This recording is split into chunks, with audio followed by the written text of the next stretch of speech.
You wake up in London. The plague has already started. You don't know it yet. You open your window on a June morning in 1665, and the smell hits you first. Not the usual stench of the kennels, the open drains running down the center of every street. Something else. Something sweet and wrong underneath it. Like meat left too long in summer heat. Down the lane, a door has a red cross painted above its frame. Fresh paint. It wasn't there yesterday. Below the cross, 4 words in black letters. Lord, have mercy upon us. You close the window. You tell yourself it's one house, one family. It won't reach this street.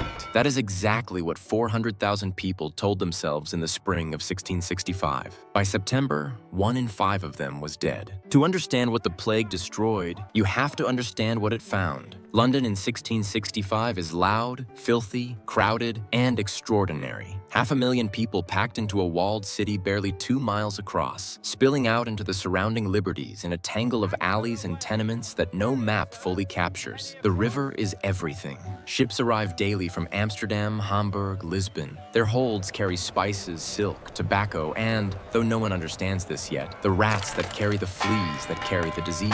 The streets have a sound. Church bells mark every hour from a dozen steeples. Street sellers cry their goods. Fresh mackerel, hot pies, milk still warm from the cow. Blacksmiths hammer, carts grind over stone. It is a city that never fully silences itself, not even at night. And it has layers. Wealthy merchants in stone houses near the Royal Exchange. Artisans above their workshops in Cripplegate. Laborers, coal heavers, water carriers below them. And at the bottom, the desperately poor in the liberties, 6 or 8 to a single room, in buildings so cramped that if one person breathes infected air, everyone breathes it. The plague did not choose randomly. It knew exactly where to begin. The smell of the plague year is not one smell. It is a sequence. By midsummer, bonfires burn on every street corner. The authorities order them lit day and night, fueled with pitch and sulfur. The theory is miasma. That plague spreads through corrupt air, and fire cleanses it. The theory is wrong.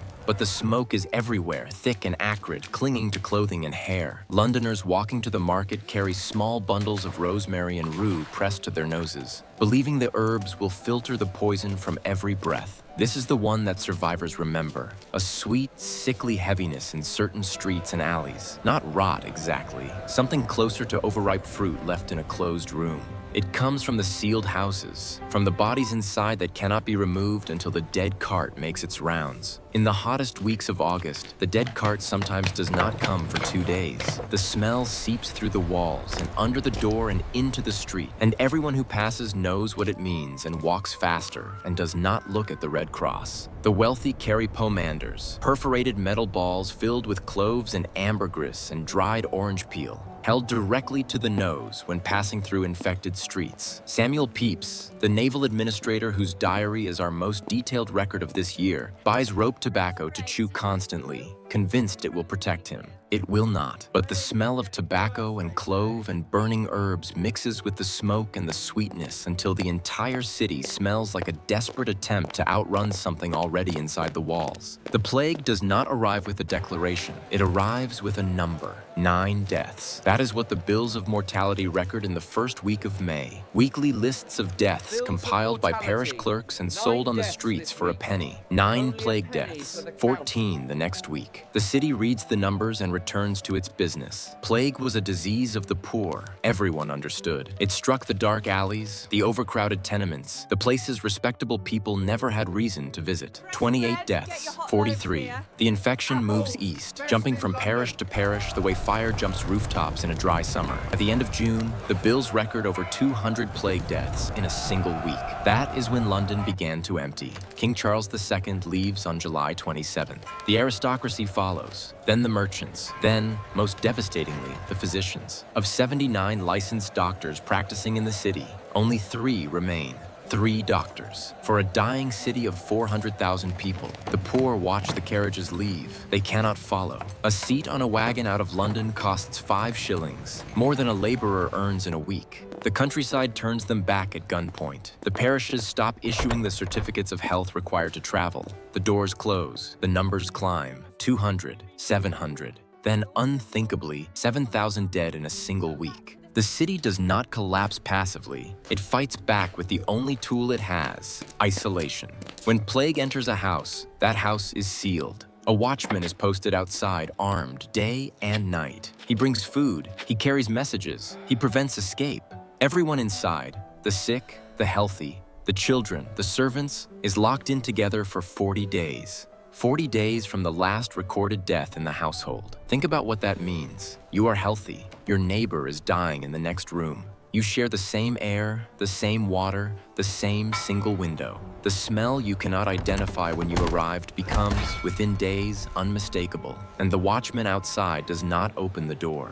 Some people break out. They drug their watchman with brandy. They hack through shared walls and flee through neighbors' yards in the dark. Pepys records hearing screams coming from sealed houses. A sound, he writes, that cut through the stoutest heart on the street. At night, the dead carts move. Torchlight, wooden wheels on empty stone streets, the driver's call echoing off closed shutters. Bodies loaded 40, 50 to a cart, hauled to the plague pits at Moorfields. 40 feet long, 20 feet wide, dug deep into London clay. When one pit fills, another is opened beside it. By August, the bells ring so constantly that the authorities ban them. The sound of mourning has become the sound of panic. History remembers the ones who fled. The records belong to the ones who stayed. William Boghurst is an apothecary in St. Giles, the parish where the plague begins. He treats 40 to 60 patients a day through the entire summer. He lances buboes with his bare hands. He records everything with a precision that no physician who fled can match. He writes, "The plague began in little low poor houses, but it did not stay there." He survives. He never explains how. John New is a weaver in Cripplegate. When his children fall sick, he does not flee. He stays beside them in the sealed house. He dies 3 days after the last of them. His loom stands untouched in his workshop for months before the parish records his name alongside theirs. The searchers of the dead are mostly old women, paid pennies by the parish to examine corpses and record the cause of death. They are the first into every infected house. They are the last people the dying see. Most of them are dead themselves within weeks of taking the work. Nobody writes their names down. The parish clerk just records, "Searcher, deceased." It was not mercy that ended the plague. It was autumn. Cooler air killed the fleas. The surviving population had built some immunity. The disease burned through its most accessible victims and slowed. By November, the king returned. Shops reopened. The dead cart stopped running at night. The official toll was 68,596. Demographic historians put the true number above 100,000, nearly 1 in 5 Londoners. Entire trades disappeared because every practitioner was dead. Family names that had existed in parish records for generations simply ended. One final entry, then silence. The red crosses faded from the doors over that winter. The plague pits at Moorfields were covered with soil and forgotten.